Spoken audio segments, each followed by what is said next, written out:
my name is Kiara Williams, and I'm a biobehavioral health major at Penn State, Greater Allegheny. I'm sure you've heard about copper pots and pans, but did you know that copper toxicity can range from cookware to polluted drinking water? In this study, I'm looking at the effects of copper on brain development in a Pennsylvania wood frog. Copper is believed to contribute to neurodegeneration and brain development abnormalities. By looking at brains of frogs, we can see the potential environmental risk factors for humans. In our lab, we used a microtome. The microtome is used to collect our tissue samples from our Pennsylvania wood frog. So we have our paraffin holder and put our paraffin in it, which has our frog inside. And then we slice and slice and slice until we get our tissue samples. Then we put our tissue samples into a warm bath. And a warm bath straightens out the tissue so that we can get it perfectly onto our glass slide.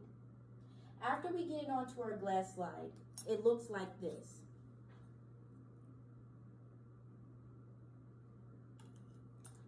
Then we have to stain our slide. We stain our slide so that we see it under the microscope. Then it looks like this.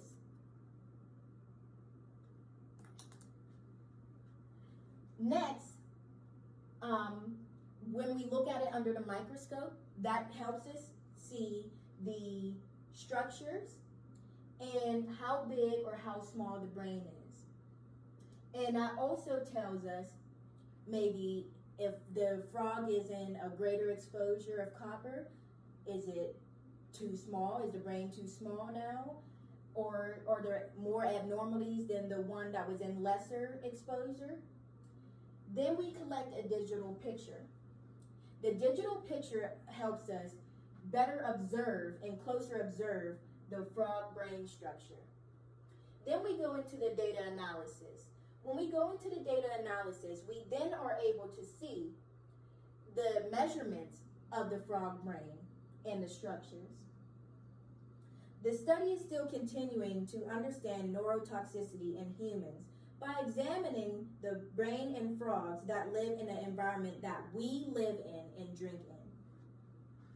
So then that will tell us the effects of copper on the brain.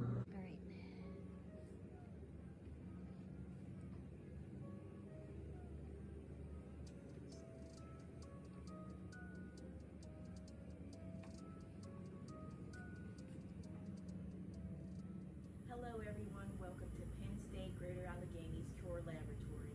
I'm going to show you a few things that I do to get ready to collect my tissue samples.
you have to crank it to get your tissue.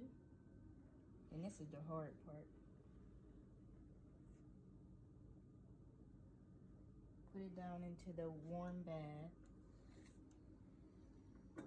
And try not to have the paintbrush bristles touch the water, because then that makes it harder too.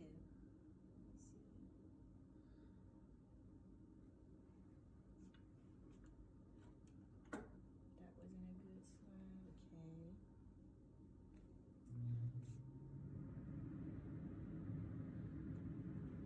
That was good.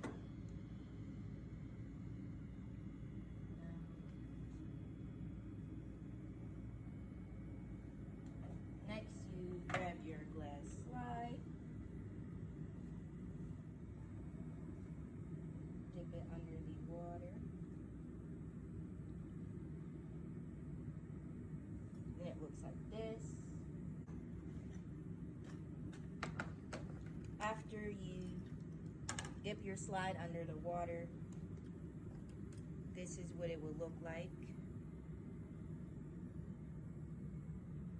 So we're going to look at our slide under the microscope.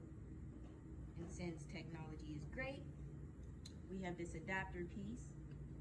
You take one of these out, put this in here, and then